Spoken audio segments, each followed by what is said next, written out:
पंजाब की राजनीति शनिवार 9 मई को एक बार फिर से गर्मा गई जब ईडी ने पंजाब की आम आदमी पार्टी सरकार के कैबिनेट मंत्री संजीव अरोड़ा के घर सुबह 7 बजे रेड मारी। चंडीगढ़ के सेक्टर 2 स्थित इस सरकारी कोठी पर एक के बाद एक करीब 15 गाड़ियां पहुंची। कुछ ही मिनटों में पूरा इलाका सुरक्षा घेरे में बदल गया। सीआरपीएफ के जवान तैनात कर दिए गए। घर के बाहर बैरिकेडिंग कर दी गई। किसी को अंदर आने या बाहर जाने की इजाजत नहीं थी। इसी दौरान दिल्ली, गुरुग्राम और दूसरे ठिकानों पर भी एक साथ छापेमारी शुरू हुई। सूत्रों के मुताबिक हैम्पटन स्काई रियल्टी लिमिटेड के ऑफिस में भी सर्च ऑपरेशन चलाया गया। जांच के बाद संजीव अरोड़ा को गिरफ्तार भी कर लिया गया। पिछले एक साल में संजीव अरोड़ा पर यह तीसरी ईडी रेड बताई जा रही है। सिर्फ पिछले एक महीने में दूसरी बार एजेंसी उनके ठिकानों तक पहुंची है। यही वजह है कि अब मामला सिर्फ रेड तक सीमित नहीं रह गया है, बल्कि पंजाब की राजनीति का बड़ा मुद्दा बन चुका है। और जिस तरह से कार्रवाई हुई, जिस टाइमिंग पर हुई और जिस तरह से उसके तुरंत बाद सियासी बयानबाजी शुरू हुई, उसने पूरे मामले को सिर्फ कानूनी नहीं बल्कि पूरी तरीके से राजनीतिक बना दिया है। साथ ही एक पुराना सवाल भी खड़ा कर दिया है कि क्या देश की सबसे ताकतवर जांच एजेंसी ईडी सिर्फ मनी लॉन्ड्रिंग की जांच करती है या उसकी रेड राजनीतिक कारणों से प्रेरित होती है। नमस्ते, मैं हूं सौरभ त्रिपाठी। आप देख रहे हैं न्यूज पिंच। इस वीडियो में आपको पंजाब की इस उथल पुथल और ईडी के इस पूरे मामले के बारे में बताएंगे, समझाएंगे। सबसे पहले संजीव अरोड़ा के बारे में जान लेते हैं, क्योंकि कहानी सिर्फ एक रेड की नहीं बल्कि उस शख्स की है जिस पर इतने बड़े आरोप लगे हैं। संजीव अरोड़ा पंजाब की राजनीति में सिर्फ एक नेता नहीं बल्कि एक बड़े कारोबारी चेहरे के तौर पर भी जाने जाते हैं। राजनीति में आने से पहले वो रियल एस्टेट, टेक्सटाइल और दूसरे कारोबारों से जुड़े रहे। लुधियाना के कारोबारी सर्कल में उनकी मजबूत पकड़ मानी जाती है। सिर्फ कारोबारी नहीं, सामाजिक कामों की वजह से भी उनकी पहचान बनी। उन्होंने अपने माता पिता की याद में कृष्ण प्राण ब्रेस्ट कैंसर चैरिटेबल ट्रस्ट की स्थापना की, जो कैंसर मरीजों की मदद करता है। वो Dayanand medical college and hospital यानी डीएमसीएच के गवर्निंग बोर्ड से भी जुड़े रहे। राजनीतिक सफर की बात करें तो साल 2022 में आम आदमी पार्टी ने उन्हें पंजाब से राज्यसभा भेजा था। इसके बाद 2025 में उन्होंने लुधियाना वेस्ट से उपचुनाव लड़ा और विधायक बने। फिर उन्हें पंजाब सरकार में कैबिनेट मंत्री बनाया गया। उनके पास लोकल बॉडी, इंडस्ट्री और पावर जैसे बड़े विभाग रहे। यही वजह रही कि अब विपक्ष सवाल उठा रहा है कि इतने बड़े कारोबारी बैकग्राउंड वाले नेता को इतने प्रभावशाली विभाग आखिर क्यों दिए गए। अब सबसे जरूरी सवाल, आखिर आरोप है क्या? ईडी के मुताबिक संजीव अरोड़ा और उनसे जुड़ी कंपनियों ने फर्जी जीएसटी इनपुट टैक्स क्रेडिट यानी आईटीसी का बड़ा खेल किया। आसान भाषा में समझें तो आरोप यह है कि कागजों में ऐसी खरीद दिखाई गई जो असल में हुई ही नहीं थी। जांच एजेंसी का दावा है कि मोबाइल फोन और इलेक्ट्रॉनिक सामान की करोड़ों रुपए की फर्जी खरीद दिखाई गई। इसके लिए दिल्ली की ऐसी कंपनियों के जीएसटी बिल इस्तेमाल किए गए जो सिर्फ कागजों में मौजूद थी, यानी कंपनियां थीं लेकिन उनका असली कारोबार नहीं था। ईडी का आरोप है कि इन फर्जी बिलों के जरिए टैक्स रिफंड लिया गया, फिर इन्हीं सामानों के फर्जी एक्सपोर्ट दिखाए गए और ड्यूटी ड्रॉबैक का फायदा भी उठाया गया। एजेंसी का दावा है कि इस पूरे नेटवर्क के जरिए करीब 157 करोड़ 157 करोड़ रुपए का फर्जी बिक्री दिखाई गई। अब यहाँ एक शब्द और सामने आया है, राउंड ट्रिपिंग। आसान भाषा में इसका मतलब है कि पैसा पहले बाहर भेजा गया और फिर उसे वैध निवेश या कारोबार की शक्ल में वापस भारत लाया गया। ईडी का दावा है कि इसमें दुबई और कई जगह की शेल कंपनियों का इस्तेमाल हुआ।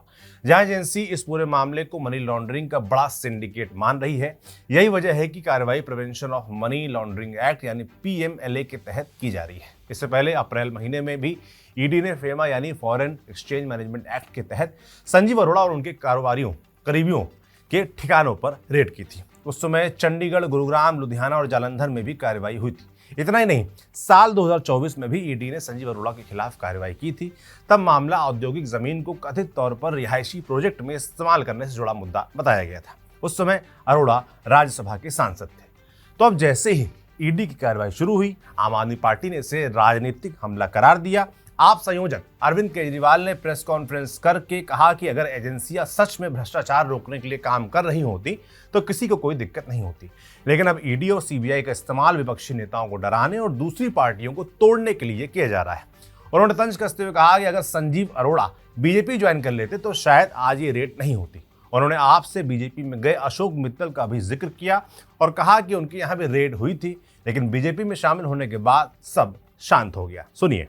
मैं बताता हूं कि उन 3 दिन की रेड में क्या नहीं मिला जो आज ढूंढने आए हैं। उसी वक्त अशोक मित्तल जी के यहाँ रेड हुई, उनके यहाँ भी 3 दिन रेड चली और उस 3 दिन की रेड के बाद अशोक मित्तल जी ने बीजेपी ज्वाइन कर ली। उनके यहाँ रेड खत्म हो गई। उनका सारा मामला रफा दफा हो गया। संजीव अरोड़ा जी ने बीजेपी ज्वाइन नहीं की। उस दिन उन पे काफी दबाव डाला गया, बीजेपी ज्वाइन कर लो, बीजेपी ज्वाइन कर लो। अगर वो उस दिन बीजेपी ज्वाइन कर देते तो शायद आज ईडी की रेड नहीं होती। तो आज ईडी की रेड हुई है उनको सबक सिखाने के लिए कि तुमने बीजेपी ज्वाइन क्यों नहीं की। या तो बीजेपी ज्वाइन कर लो और नहीं तो गिरफ्तार कर लिए जाओगे। इसलिए आज ईडी की रेड हुई है। पंजाब के मुख्यमंत्री भगवंत मान ने भी बेहद आक्रामक अंदाज में केंद्र सरकार और बीजेपी पर हमला बोला। उन्होंने कहा कि ये बीजेपी की ईडी है। मान ने दावा किया कि पिछले 1 साल में तीसरी बार और सिर्फ 1 महीने में दूसरी बार संजीव अरोड़ा की यहां रेड हुई है, लेकिन एजेंसी को कुछ नहीं मिला। उन्होंने ये भी कहा कि बीजेपी का असली मतलब भारत जलाओ पार्टी बन चुका है और केंद्र सरकार पंजाब से राजनीतिक बदला ले रही है, क्योंकि कृषि कानूनों के खिलाफ सबसे बड़ा आंदोलन पंजाब से ही खड़ा हुआ था। दूसरी तरफ बीजेपी ने इन आरोपों को पूरी तरीके से खारिज किया है। बीजेपी नेताओं का कहना है कि अगर कोई भ्रष्टाचार करेगा तो एजेंसियां कार्रवाई करेंगे ही। हाल ही में बीजेपी में शामिल हुए राघव चड्ढा ने भी आम आदमी पार्टी पर हमला बोला। उन्होंने कहा कि आपने पंजाब को आर्थिक तौर पर कमजोर करने का काम किया है और अब जांच एजेंसियां अपना काम कर रही हैं। सुनिए। जांच एजेंसियां अपने ऑफिशियल स्टेटमेंट्स में, अपने प्रेस रिलीजेस में आपको बताएंगी कि कानूनी प्रक्रिया कैसे चली और उन्हें क्या क्या मिला। लेकिन मोटे मोटे तौर पर जो हम देख रहे हैं और चीज़ें समझ रहे हैं वो यही है कि पंजाब को रंगला बनाने का सपना दिखाकर जो आम आदमी पार्टी सत्ता में आई थी, उसने पंजाब सरकार के खजाने को लूटकर कंगला बनाने का काम किया है, जो पंजाबियत के साथ एक बहुत बड़ा बिट्रेल है, धक्का है, धोखा है। इसके अलावा श्रोमणी अकाली दल के नेता विक्रम सिंह मजीठिया ने भी इस मामले को लेकर आप सरकार पर हमला बोला। उन्होंने सवाल उठाया कि आखिर संजीव अरोड़ा को इतने अहम विभाग आखिर क्यों दिए गए।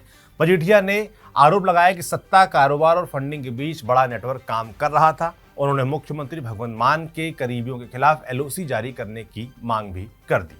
खैर, ये पूरा मामला सिर्फ संजीव अरोड़ा तक सीमित नहीं दिख रहा। पिछले कुछ दिनों में पंजाब में ईडी लगातार एक्टिव दिखाई दे रही है। मोहाली, लुधियाना, जालंधर और चंडीगढ़ में कई कारोबारी, बिल्डर और कथित एंट्री ऑपरेटर एजेंसी के रडार पर आए हुए हैं। इसी दौरान नितिन गोहिल नाम के कारोबारी की यहां हुई रेड ने भी खूब सुर्खियां बटोरी। उस रेड के दौरान 500 रुपए के नोटों से भरे बैग इमारत से नीचे फेंके जाने की घटना सामने आई थी। ये नोट करीब 21 लाख रुपए बताए गए। बाद में वीडियो वायरल हुआ और मामला और ज्यादा चर्चित हो गया। जाहिर सी बात है, कोई ऐसी गाढ़ी कमाई अगर ईमानदारी से कमाई होगी तो ऐसा तो नहीं फेंकेगा। जाहिर सी बात है कि इसमें दाल में कुछ तो काला रहा होगा। अब ईडी का दावा है कि जमीन, CLU यानी चेंज ऑफ लैंड यूज, फर्जी कंपनियों, एंट्री ऑपरेटरों और राजनीतिक संरक्षण का बड़ा नेटवर्क सामने आया है। एजेंसी के मुताबिक कुछ बिचौलिए आरोपियों को राजनीतिक पहुंच दिलाने का काम करते थे। जांच में कई दस्तावेज मिलने की बात भी कही गई है। लेकिन दूसरी तरफ सबसे बड़ा सवाल वही है जो हर बार किसी भी बड़ी ईडी रेड के बाद उठता है, क्या एजेंसियां पूरी तरीके से निष्पक्ष हैं? पिछले कुछ सालों में ईडी देश की सबसे चर्चित जांच एजेंसी और विवादित एजेंसी भी बन गई है। विपक्ष लगातार आरोप लगाता रहा है कि ईडी की कार्रवाई ज्यादातर विपक्षी नेताओं के खिलाफ होती है। कई मामलों में अदालतों ने भी एजेंसियों की कार्रवाई और गिरफ्तारी के तरीके पर सवाल उठाए। दरअसल इस बहस को ताकत देने वाले आंकड़े भी सामने आते रहे। वित्त राज्य मंत्री पंकज चौधरी ने साल भर पहले राज्यसभा में बताया था कि पिछले 10 साल में ईडी ने सांसदों, विधायकों और दूसरे नेताओं के खिलाफ 193 मामले दर्ज किए, लेकिन इनमें सिर्फ 2 मामलों में ही दोष साबित हो सका। हालांकि इस दौरान किसी आरोपी को अदालत से निर्दोष भी साबित नहीं किया जा सका। मनी लॉन्ड्रिंग मामलों में बेहद कम कन्विक्शन रेट को लेकर सुप्रीम कोर्ट भी कई बार सख्त टिप्पणियां कर चुका है। अदालत ने यह सवाल उठाया है कि आखिर लंबे समय तक जांच और गिरफ्तारी के बावजूद मामलों का नतीजा क्यों नहीं निकल पाता। हालांकि केंद्र सरकार का तर्क बिल्कुल अलग है। सरकार कहती है कि भ्रष्टाचार के खिलाफ कार्रवाई हो रही है और कानून सबके लिए बराबर है। बीजेपी का कहना है कि अगर विपक्षी नेताओं के खिलाफ केस ज्यादा हैं तो इसका मतलब ये नहीं है कि जांच एजेंसियां गलत है। यही वजह है कि जब भी किसी बड़े विपक्षी नेता पर ईडी की रेड होती है, देश की राजनीति 2 हिस्सों में बढ़ जाती है। एक पक्ष इसे भ्रष्टाचार के खिलाफ जरूरी कार्रवाई बताता है, दूसरा पक्ष इसे राजनीतिक दबाव का हथियार कहता है।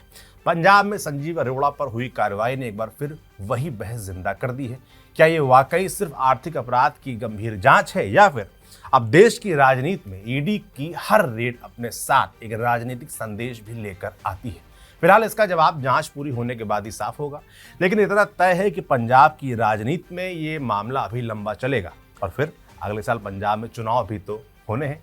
आपका इस पूरे मसले पर, ईडी की कार्रवाइयों पर, आरोपों पर क्या सोचना है, कमेंट बॉक्स में लिखकर जरूर बताएं। इस खबर का लिखा था हमारी साथी खुशबू ने। मैं सौरभ त्रिपाठी हूं, कैमरे के पीछे फरमान है। शुक्रिया।